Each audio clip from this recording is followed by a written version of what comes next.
दोस्तों, बॉलीवुड में कई किस्से सुनने को मिलते हैं, कुछ चमकते हुए और कुछ दिल को छू जाने वाले। लेकिन आज जो किस्सा मैं आपको सुनाने जा रहा हूं, वो पिता पुत्र, गुरु शिष्य और दो महान कलाकारों की दोस्ती को एक साथ जोड़ देता है। ये कहानी है ऋषि कपूर और राज कपूर की। फिल्म प्रेम रोग की शूटिंग चल रही थी। आसमान में बादल लटक रहे थे, लोकेशन पर हल्की ठंड भी थी और सीन बेहद इमोशनल। कैमरा रोल हुआ, ऋषि कपूर ने शॉट दिया, लेकिन जैसे ही उन्होंने संवाद खत्म किया, राज कपूर की गूंजती आवाज पूरे सेट में फैल गई। उन्होंने जोर से चिल्लाते हुए कहा, चिंटू, ये नहीं है जो मैं चाहता हूं। पूरा यूनिट दंग रह गया। सबकी नजरें राज कपूर और ऋषि कपूर पर टिक गईं और तभी राज कपूर गुस्से में आगे बढ़ते हुए बोले, मुझे यूसुफ चाहिए। इस शॉट में मुझे दिलीप कुमार बनकर दिखाओ। ये सुनते ही ऋषि कपूर के पैरों तले जमीन खिसक गई, क्योंकि यूसुफ कोई आम नहीं था, वो थे दिलीप कुमार, भारतीय सिनेमा का बेजोड़ नाम।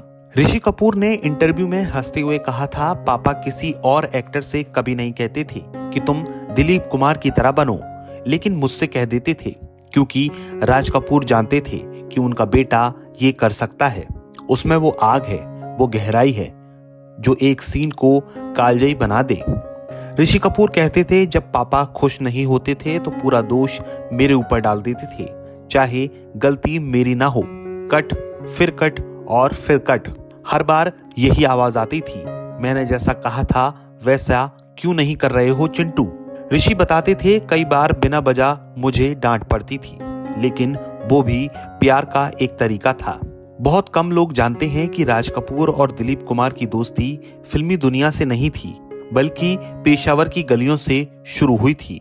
दिलीप साहब ने एक इंटरव्यू में कहा था, राज मुझसे कहते थे, चलो फिल्मों में चलते हैं, हम दोनों एक्टिंग करेंगे, लेकिन मैं मना कर देता था।